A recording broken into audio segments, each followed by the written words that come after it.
Hey everyone, Mr. Sujano here. In this video, we're talking about PlayStation 2 and Nintendo Switch Emulation. Let's get started. Alright, we'll kick things off here talking about PlayStation 2 emulation on Android with AetherSX2. AetherSX2 just got a brand new feature in the development version, and on top of that, it's now rated on the Google Play Store. So in a previous video, we talked about AetherSX2 going prime time. And yes, you can now rate this app. If we take a look at the ratings here, they are incredibly interesting. Basically, everybody is giving it 5 stars, except for a few people giving it a 1 star. I would argue that these 1-star reviews might just be fans of Damon PS2. I could be wrong though, let me know in the comments below. Now, if you're currently using the stable version of AetherSX2, which happens to be the standard version on the Google Play Store, the development or experimental build has a ton of improvements. Yes, some things might be broken, hence experimental version, but if you're looking for some performance improvements, this is where you might want to look. As of Alpha 2405, we've gone over a bunch of these in previous videos, but we've got some performance improvements in terms of reducing the GPU target sizes where possible. And this one is a big one, add VI register caching for VU recompiler and some other micro optimizations.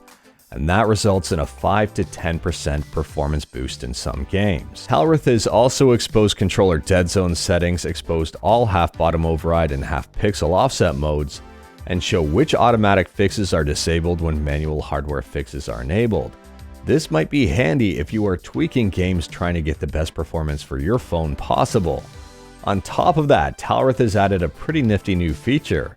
He's added a pressure modifier button. To try out this new function, open up your controller settings, scroll over to port 1 and scroll right down to the very bottom. And on the very bottom, you'll see this brand new pressure modifier. You can turn this down for a softer touch or you can crank it up a little bit. Now to use this new pressure button, go to touch screen, scroll down to where it says add or remove buttons, click on it and then click pressure button. And that will place the pressure button on the top left-hand corner of your screen, and you can replace this or move it around as you like. To use the pressure button, just press and hold it and then press whatever button you want. Now you can wait until this version of AetherSX2 hits the Google Play Store, which probably shouldn't take too long, or if you want it right now, just head to AetherSX2.com, click on download, scroll down to where you see close testing alpha, click on the top folder here, and then click on the top APK. Next up here, we're talking about Nintendo Switch Emulation on Android with Skyline. Skyline has not 1 but 2 new releases. These are public releases, not restricted to testers or anything like that. If you want to try one out, head to skyline-emu.1, click on download here, and you can see the brand new versions. 1206 was the previous version, which was released on June 23rd. And then we have 2 that were released on June 28th, 1219 and 1220. Personally, if you're testing one of these out, I would recommend picking up 1220. As time goes on, I'm really curious to see what the testers and everybody else is cooking up with these new releases. There may be some performance improvements, there may not be. It might be worth checking out. And on a side note here, if you're a fan of Switch Emulation on Android, I do recommend joining the Skyline Discord server. There's a bunch of great people there and you're pretty much guaranteed to have a good time. And speaking about Switch Emulation and good times, last up here we're talking about Switch Emulation on PC with Ryujinx. Fire Emblem Warriors 3 Hopes just released, and it's already playable in Ryujinx. In fact, it boots, it runs, and it doesn't crash.